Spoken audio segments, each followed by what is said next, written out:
principle on the list we're going to talk about, which is overall work volume.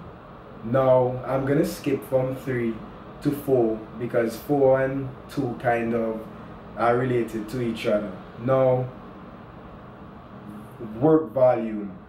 What do I mean? Work volume is how much you tax your muscle in a given session or over a longer period of time. And there's a fixed equation for work volume, and it's weight, the amount of weight you're using, multiplied by your sets and reps minus your rest time. Now, you don't have to be a mathematician to understand, but if this still doesn't make sense to you, I'm gonna explain it a little bit.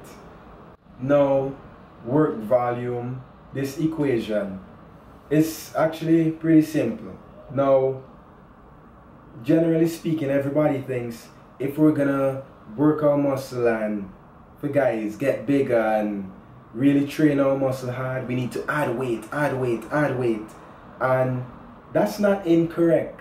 However, it's an incomplete idea of how you train your muscles.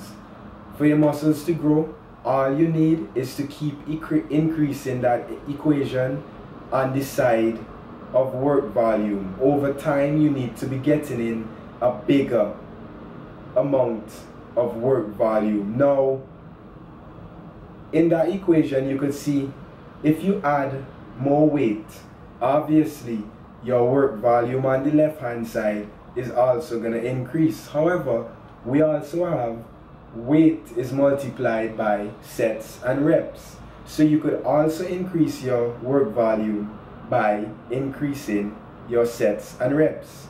Or you could increase your weight and sets and reps, and you're going to increase your work volume even more because it's a multiplication.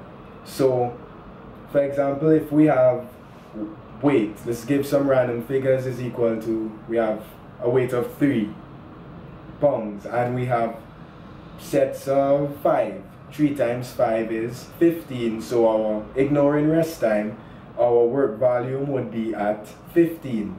So if we want to increase our work volume, we say maybe up the weight to 5. 5 times 5 is now 25. Our work volume increased. But we could have also upped our sets to from the 5 to maybe 10, and then we would end up with 3 times 10, our work volume is 30. So this equation is pretty flexible, and you can dictate what factors you want to increase your overall work volume. So you don't necessarily have to constantly adjust the weight to increase your overall work volume. Now, another thing people neglect is that part of the equation where you have to minus your rest time.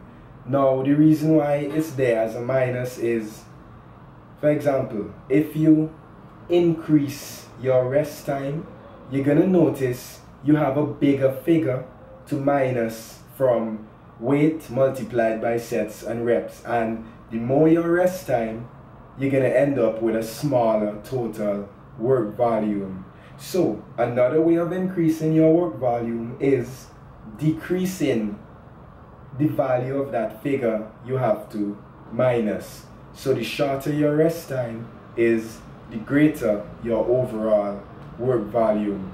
It's a pretty basic equation to follow, and a lot of trainers, a lot of fitness people, they have the misconception that your overall work volume is equal to weight lifted, and that's it.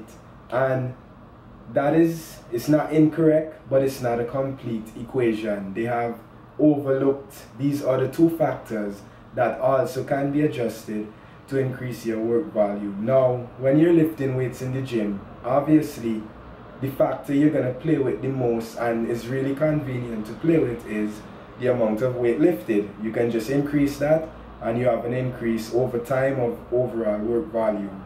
However, when you're dealing with body weight, it's more difficult to mess with that factor of weight However, you can still increase your overall work volume by simply decreasing your rest time and or increasing your sets and reps. So it's not that body weight doesn't work, it's just that you have to play with different factors in order to increase your work volume in order to progress. And if you manipulate that correctly, you can have constant progression without increasing weight significantly. And also with bodyweight training, your weight added would also increase over time, because for example, when I was 50 kilograms and now I am 80 kilograms, the amount of weight I'm lifting in a pull-up is not the same. So that factor of weight would also increase on its own as you get heavier, but it's not going to increase as significantly and as conveniently as you can using machines and actual weights. And finally, the third factor, jumping back up to why bodyweight training doesn't work, is mind-muscle connection. This is extremely important, and now I'm just gonna give a quick demonstration of what I mean. Now I'm gonna run you through just a quick example of what I mean by mind-muscle connection. There's a difference between a muscle being worked because of a movement and using a movement to work a muscle. Now, when you lift your arm up and it goes back down, that involves the use of your bicep muscle. So I want everybody to try this at home. You just take your right arm and you just move it up and down randomly. Maybe let's go for 15 times, just randomly up, drop it down, up, drop it down, whatever. Now take your left arm and do the same 15 up, down. However, I want you to ensure you contract your bicep up and keep it tense as it goes down. And we go to 15 on the left arm, okay? Alright, I'm gonna say that's about 15, probably isn't, but whatever. But I want you to do 15 on both with those different methods, and you're gonna notice, wait, my left bicep feels a lot more tired than my right. And the reason for that is, on the right hand side, because of the movement, your bicep was being used.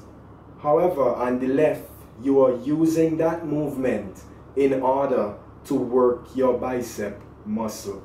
And a lot of times people do exercises in a very loose, whatever way, and they get like maybe cardiovascular benefits from it, but they don't actually get to train their muscle because they're not connected with their muscle. They're not squeezing during the positive and negative part of the motion. Throughout the entire motion of any exercise, you should be trying to contract that muscle or stop it from relaxing at least. And a lot of people, they do bodyweight exercises again for years, and all they have been doing is training a movement as opposed to training a muscle. And that is a very key reason why a lot of people have not been seeing results with bodyweight exercises. So as we see, mind-muscle connection plays like a huge role in how effective an exercise is. And if you just take some time and focus on these 4 different aspects of effective training, you cannot not get great results equivalent to training in the gym with bodyweight programs. I've been using bodyweight programs only for about 4 or 5 years now, and I think I've done pretty alright by most people's standards, I hope at least. So I just want to share that information, and I hope it's useful, and if it is, you could hit a like, you could share, subscribe, and I'll see you guys in the next video.